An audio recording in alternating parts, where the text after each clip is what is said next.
We're here at BottleRock, the inaugural event. Yes, ma'am. We are on day 4, the final day. How's it been going so far? It's been going really well. It's it's a lot of planning went into this, but overall our team has executed really well because we are the sound, lights, and video vendor for the entire festival. It was challenging in the beginning, but it's come together nicely. We've had nothing but compliments all the way around about the Martin audio products that we parked at every stage. The advantage to using MLA is because you can steer the audio. We've really controlled how it disperses, especially in this environment where it's a flat field.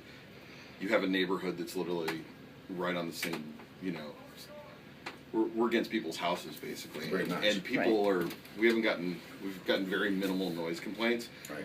And the couple noise complaints we have gotten are really far away, like about 8 miles, and we're not really taking those as being valid. So. They were probably people who couldn't get tickets. So. Yeah, we've put a profile at front of house at Silverado. There's a PM5D on stage for monitors. Typical with, a lot of bands are bringing in, the headliners are bringing in their own consoles. Mm-hmm. So we've had the plethora of every flavor to come across the stage. We've done the same setup basically at the midway stage as well, where it's a profile at front of house, a PM5D on the deck, but that's the compact version of the Martin liner and of the MLA system. And that one, same thing, where we deployed it, and because you have a neighborhood right on the other side of the fence line, it's been steered down to pretty much stay within the confines of the property. It pretty much drops at 700 feet. It's focused, so it drops at 700 feet, and the field is roughly 8 or something like that.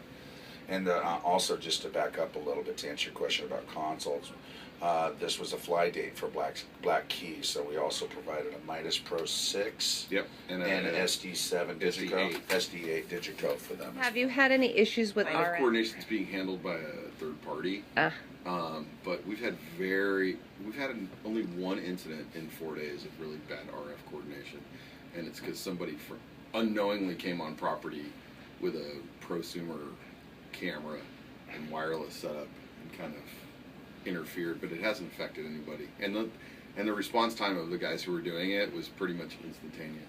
And I think it'd be safe to say on any given day we're upwards at a minimum of 50 frequencies a day. At least. Yeah. At a minimum. So there's a lot to juggle, and there is somebody from that third party actually stationed, I believe, at the media tent to make sure when media comes through that we are in fact allocating and or reassigning frequencies that are used to using. Yeah, when known media comes through, it's it's the rogue people that they're really tracking down, which is kind of funny. Which is hard to as needle in a haystack, but the technology that these gentlemen are carrying around kind of helps them nail it down. The process really started the process really started about 3 years ago. Right. The client who's put on this festival, we did an install at the Uptown Theater. Here in Napa. Yeah.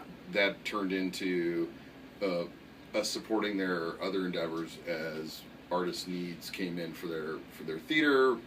Delicate would supply equipment as needed. That developed into last December when they really decided to move forward with this, and them flooding us with, okay, we want to do this, how are we going to handle it? Well, for Delicate it turned into a pretty basic operation. George, who knows the client very well, has handled the political side of dealing with the city and the festival and the founders of the festival, and the operations side really generated out of our Los Angeles office, where because we're headquartered there, it made it really easy for us to divide and conquer our sound, lights, and video. Each department head jumped in, advanced with all the artists. It was a short period to put this all together, but based on what Delicate does really well, it's been an overall success for the festival. Founders came in this morning and were praising how great it was last night. Good. Best they've seen, best show of the festival, and each night each artist has been, a lot better.